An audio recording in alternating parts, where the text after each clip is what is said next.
Baraya, apapun yang akan saya sampaikan di episode ini mungkin akan membuat kecewa beberapa kalangan agnostik dan ateis di Indonesia atau siapapun yang mendengar video ini. Tetapi ya, apapun itu saya akan sampaikan saja karena ini adalah bagian dari diskusi. Toh saya tidak pernah sama sekali pernah mengklaim kebenaran. Jadi kita mulai dari premis pertama yang banyak dipahami oleh orang, bahwa ateisme itu biasanya dianut oleh orang-orang yang cerdas atau orang-orang yang sudah sedemikian tercerahkan, biasanya akan lepas dari jeratan agama karena mereka sudah bisa mandiri secara intelektual. Pernyataan-pernyataan seperti ini juga banyak digelontorkan oleh filosof-filosof dari mulai abad Auf Klarung sampai yang kemarin aliran postmodern. Tapi saya sampaikan begini Baraya, anggapan bahwa kebanyakan saintis itu ateis itu muncul dari anggapan yang lain, bahwa agama dan sains itu tidak bisa disatukan, atau bahkan mereka itu sesungguhnya memiliki banyak pertentangan, atau bahwa kebenaran mereka itu memiliki dua dimensi yang sangat berlainan. Nah, anggapan-anggapan seperti ini sesungguhnya tidak terlalu relevan karena agama itu interpretatif Baraya, seperti yang sering saya sampaikan. Misalkan begini, orang-orang Kristen di zaman dulu itu menolak keras ajaran bahwa bumi itu bulat dan akan menghukum siapapun orang yang mengatakan hal yang demikian. Tetapi di zaman modern, ketika dunia atau bumi sudah disepakati bahwa bentuknya bola atau bulat, orang-orang Kristen tidak kehilangan dalil. Ternyata mereka menemukan ternyata di ayatnya ada yang menjelaskan bahwa bumi itu bulat. Nah, kenapa ayat itu tiba-tiba muncul hari ini? Kenapa di zaman dulu tidak seperti itu sehingga banyak kalangan gereja yang harus menghukum orang-orang yang mengatakan bumi itu bulat? Karena pada waktu itu interpretasi terhadap agama lain dengan interpretasi agama pada masa kini. Jadi masalahnya bukan dalil, masalahnya itu adalah interpretasi. Atau kemudian ketika para saintis mengatakan bahwa bagaimana mungkin agama itu menyebutkan bahwa dunia alam semesta ini terbentuk dalam waktu 6 hari, sedangkan penelitian ilmiah jelas menyebutkan bahwa dunia ini terbentuk dalam 15 miliar tahun. Nah, misalkan pernyataan seperti itu, kalangan agamawan kan masih aja bisa berkelit bahwa ya nggak gitulah, kan satu hari yang dimaksud di situ itu nggak sama dengan satu hari sekarang, tapi satu hari Tuhan dan lain sebagainya. Nah, apologi-apologi ini sesungguhnya lebih dekat kepada cocokologi, tetapi bagaimanapun ini adalah salah satu mekanisme pikir yang populer dan diterima oleh masyarakat. Maka pernyataan bahwa ilmuwan pada umumnya itu adalah ateis, atau ateis itu pada umumnya kok pinter-pinter, itu sesungguhnya terbantahkan. Misalkan ada penelitian yang dilakukan oleh Howard Auckland yang menyebutkan bahwa di Italia, di India, di Hong Kong, dan di beberapa negara yang lainnya, saintis itu pada umumnya percaya agama, bahkan taat beragama. 70% atau di atas itu saintis di Inggris, saintis di Prancis, di Jerman, di Amerika Serikat, dan sebagainya, itu adalah saintis-saintis yang mengatakan bahwa agama dengan sains itu tidak bertentangan.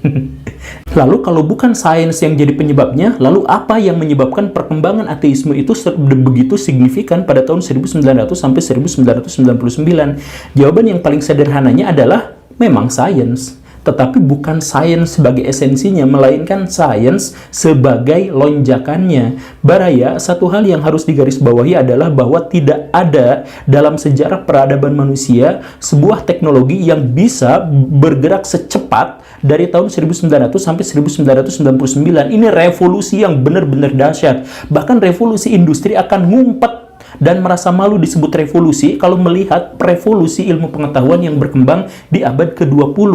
Jadi begini Baraya, apa yang saya sampaikan tadi, misalkan tentang pembelaan-pembelaan agama terhadap serangan-serangan sains, itu mungkin bisa disampaikan oleh orang-orang zaman now, tetapi tidak bisa disampaikan oleh orang tahun 1900-an, karena hentakannya. Misal saya jelaskan begini Baraya, ada anak manusia yang selama 20 tahun dikurung dalam pesantren, dia belajar nahwu sorof, dia belajar tata bahasa Arab, balaghah, dan lain sebagainya. Kemudian satu waktu dia keluar dari pesantrennya dan dia hidup bebas di mana-mana. Dia mulai mengalami goncangan kan, lihat cewek-cewek seksi, lihat apa. Kemudian dia bergaul dengan orang-orang yang ateis misalkan. Mungkin kalau dia pertemuannya dengan orang-orang ateis itu bisa selama 1 tahun, dia bisa saja menjadi orang ateis dan bahkan ateis radikal yang menghujat agama-agama. Kenapa bisa seperti itu? Bukan soal bahwa dia telah menerima ateismenya, tetapi karena dia menghadapi goncangan yang luar biasa dalam kehidupannya, mendadak dan revolusioner. Itulah mungkin ini ya, kalau kita memberikan kepada dia kesempatan untuk belajar lagi beberapa waktu, mungkin dia akan kembali ke dalam ajaran agamanya, tetapi dengan cara yang lebih bijak, karena sudah ada pikiran-pikiran kompromistis. Makanya silahkan tandai Baraya akan cari siapapun orang-orang di Indonesia yang mengaku ateis misalkan, itu menjadi ateis ketika mereka usianya masih muda.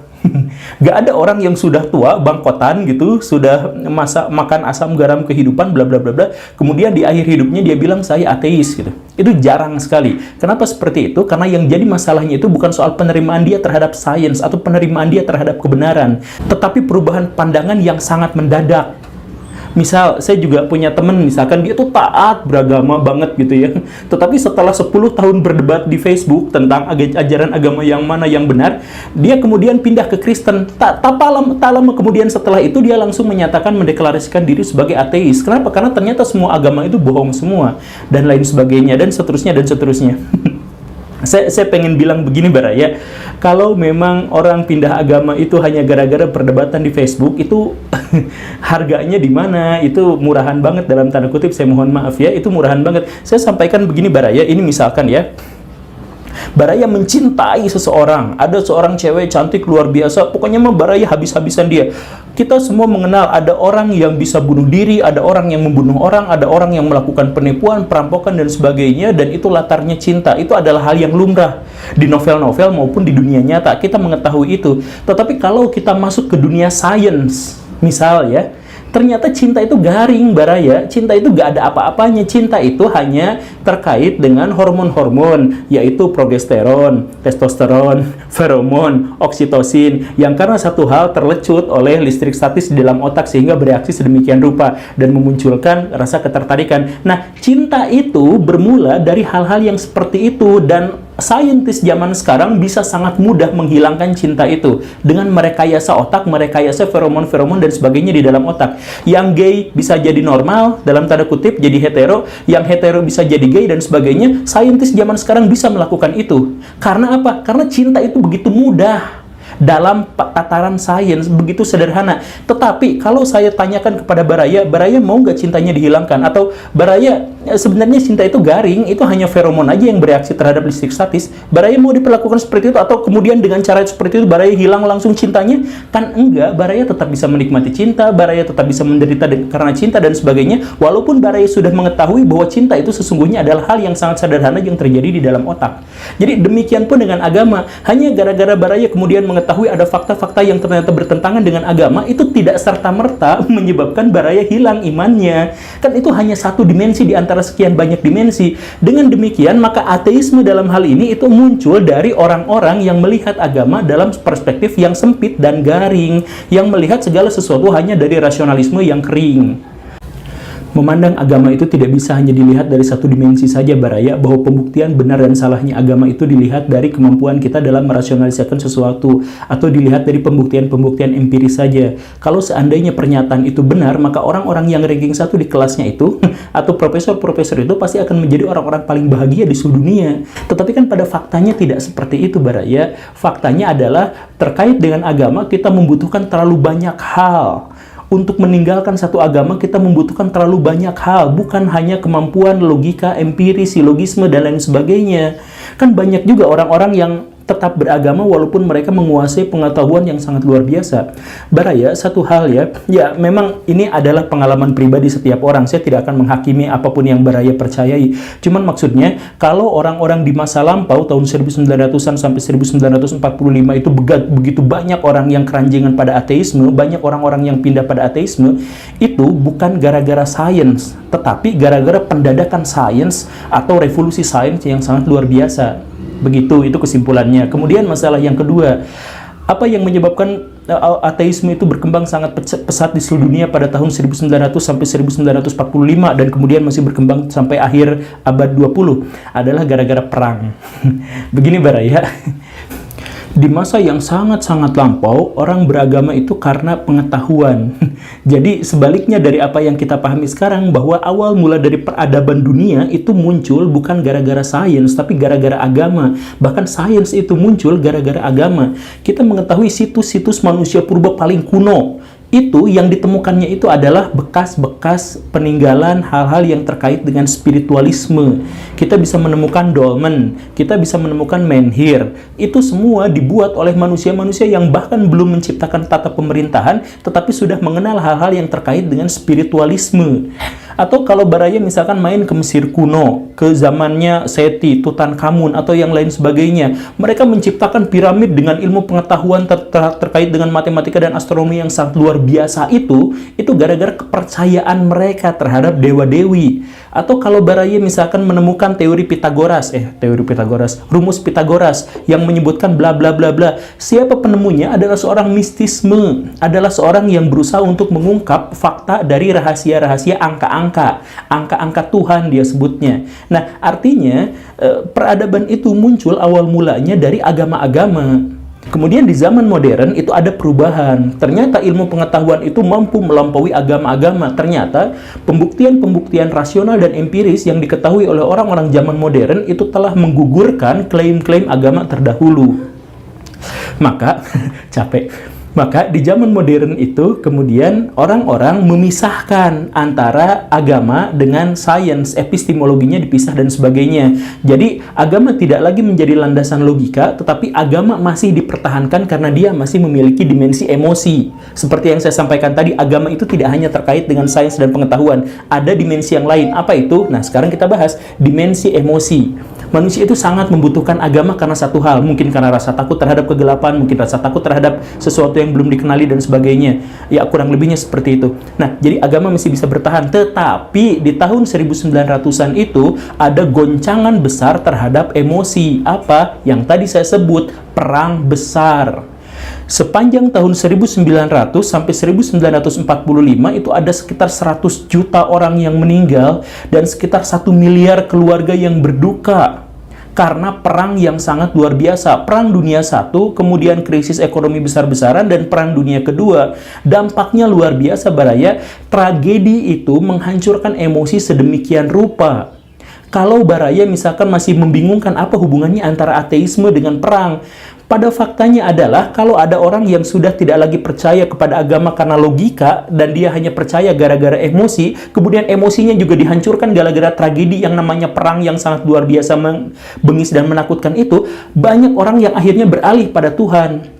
Saya punya murid, dia latarnya adalah seorang Katolik, tetapi kemudian pas SMP, ayah yang sangat dia cintai itu meninggal karena kecelakaan. Dia marahnya luar biasa, marah terhadap Tuhan, marah terhadap lingkungan, dan lain sebagainya. Kan kebanyakan di antara manusia itu menilai benar dan salahnya itu sesuai dengan yang menguntungkan dirinya.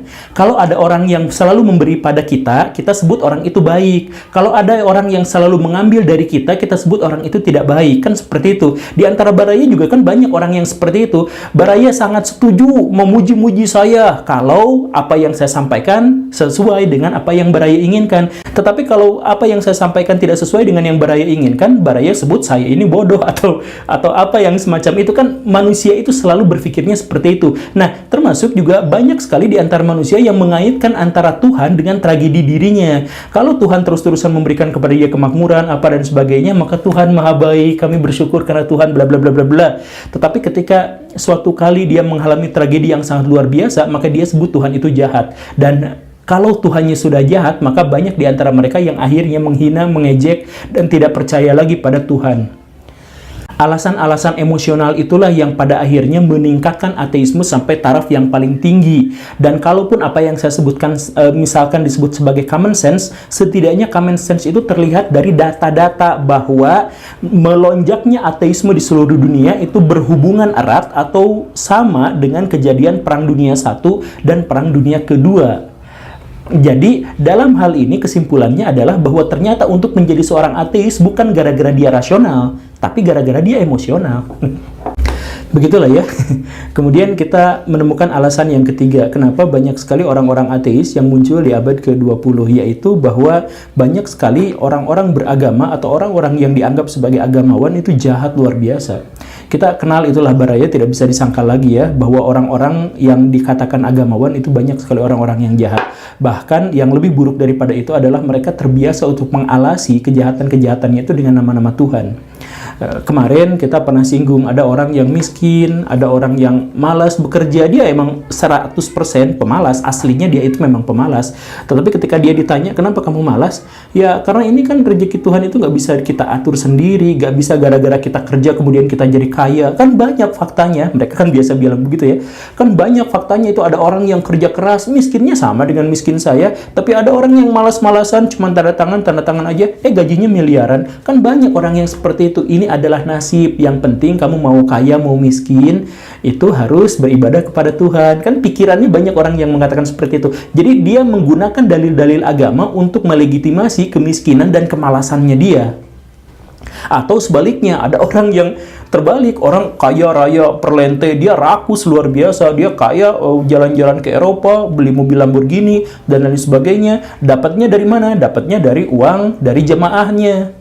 Kemudian dia pamer di media sosial, ditanya sama orang, ini kenapa sih orang agamawan tapi kayak gini? Dia bilang, ya ini kan bagian dari teologi kemakmuran. Kita itu harus menunjukkan kekayaan kita, kita harus menunjukkan kesuksesan kita, menunjukkan bahwa kalau kita beriman kepada Tuhan, maka kita akan mendapatkan kesuksesan yang sangat luar biasa.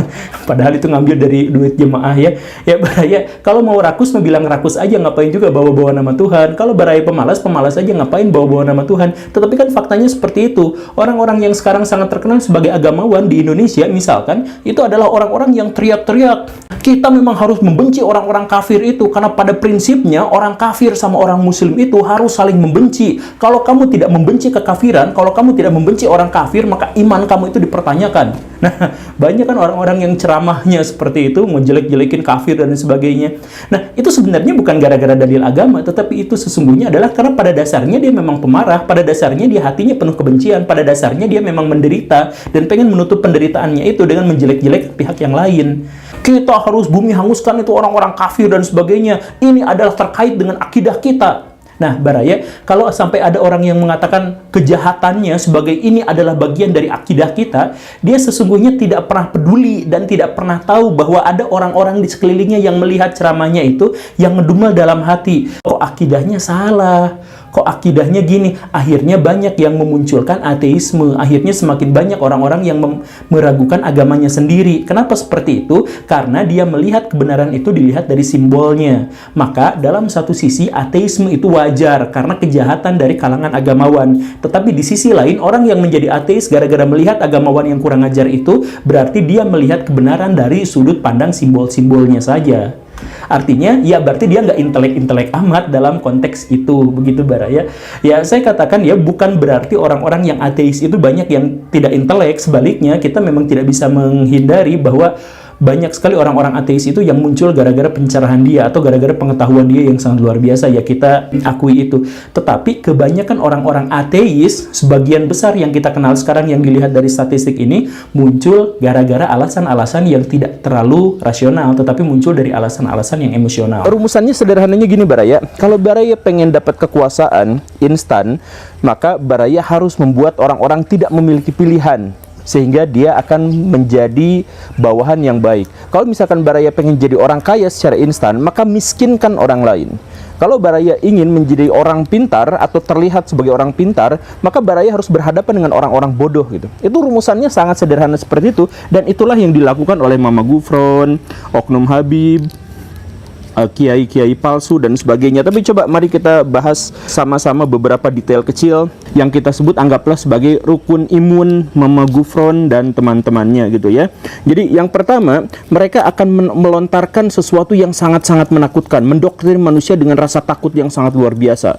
Jadi mereka akan menekankan bahwa neraka itu sangat pedih, neraka itu sangat susah, sangat sakit, dan dari semua itu kita berpotensi besar untuk masuk ke dalamnya. Nah, ini sebenarnya adalah doktrin yang sebenarnya umum dan biasa-biasa aja. Ini adalah untuk menekankan bahwa setiap manusia harus melakukan hal-hal yang baik karena ancamannya adalah sesuatu yang sangat-sangat mengerikan. Sampai sebatas itu rukun imun yang pertama itu gak jadi masalah.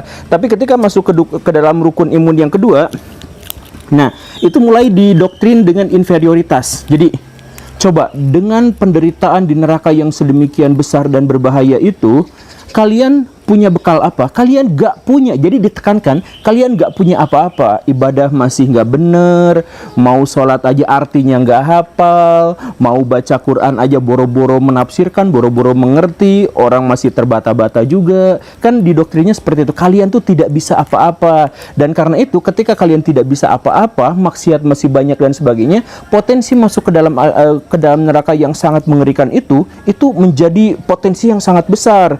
Nah, karena itu rukun imun yang ketiga bagi mereka adalah, untung ada Ustadz ini, untung ada Mama Gufron, untung ada Habib ini yang rela untuk tidak keluar negeri, rela untuk berdakwahnya di sini untuk memberikan kenyamanan dan keamanan buat para pengikutnya. Jadi kalian yang ibadahnya masih nggak bener, maksiatnya masih jalan dan sebagainya, jangan khawatir, selama ada di sini maka ada penjaga gerbang nerakanya. Makanya silahkan cukup tunduk patuh saja, mengabdi melayani pada Habib ini, pada Mama Gufron ini, cukup untuk ikhlas saja. Karena kemarin-kemarin juga tuh ada muridnya Habib Anu, muridnya Kiai Anu, gak pernah sholat, gak pernah apa, tapi hanya gara cinta pada dia, pada si Habib Anu, pada Mama Gufron apa dan sebagainya, maka dia masuk surga tanpa hisab. Nah gitu kan, itu yang ketiganya. Kemudian yang keempatnya itu adalah mulai ditekankan, kenapa emang dengan orang yang dimaksud itu? Oh, karena orang ini punya mukjizat, bahasa mereka punya karomah. Mereka bisa ngobrol dengan malaikat, bahkan menghardik malaikat. Mereka kemudian bisa ngobrol dengan para nabi. Mereka kemudian bisa mendatangkan malah bencana. Mereka kemudian bisa menghentikan bencana. Ada gunung meletus, gunung Semeru, saya berdoa pakai bahasa Suryani, langsung selesai, kan gitu. Jadi yang ditekankannya itu yang seperti itu, iya kan? Ya, Baraya pasti ngerti dengan doktrin-doktrin semacam itu. Kemudian doktrin yang berikutnya atau imun yang berikutnya, rukun imun yang berikutnya itu adalah bikin eksklusivitas. Jadi kan kalau misalkan dengan dongeng-dongengnya seperti itu, mukjizat karomah bisa menghidupkan orang mati, itu kan diceritakan begitu ya, ngomong dengan bahasa semut dan sebagainya, Mama Gufron dan teman-temannya itu, kan tentu saja otak manusia itu banyak yang mulai meragukannya, mulai menafikannya, atau dikhawatirkan mereka akan melakukan konfirmasi dan klarifikasi kepada ulama lain. Maka ciri mereka berikutnya atau rukun imun mereka berikutnya itu adalah menciptakan kesesatan massal. Jadi bagaimana cara menciptakan kesesatan massal? Jangan biarkan mereka bertanya pada pihak lain. Makanya ketika doktrin berikutnya itu adalah hati-hati, jangan ikutin pendapat itu. Hati-hati, setiap kata-kata dan tindakan itu pasti akan dimintai pertanggungjawaban di akhirat. Makanya jangan banyak bertanya ke sana ke sini, hati-hati. Jadi kalau misalkan ada orang itu, coba aja misalkan Baraya debat sama muridnya Mama Gufron gitu, debat sama anak buahnya Habib apa yang semacam itu, yang oknum-oknum kayak gitu, mereka pasti akan endingnya itu adalah hati-hati, jangan sampai gini, hati-hati nanti terbawa sama yang kayak gitu. Kayak gitu. Kenapa? Kan dalam Islam itu kita kalau misalkan mendapatkan berita itu wajib mengklarifikasi, itu wajib. Tapi bagi mereka itu haram. Karena takut ketahuan bohongnya, makanya mereka akan bilang, hati-hati jangan ke pengajian itu. Langsung mereka bikin cap-cap yang lain gitu. Wah, itu mah Wahabi.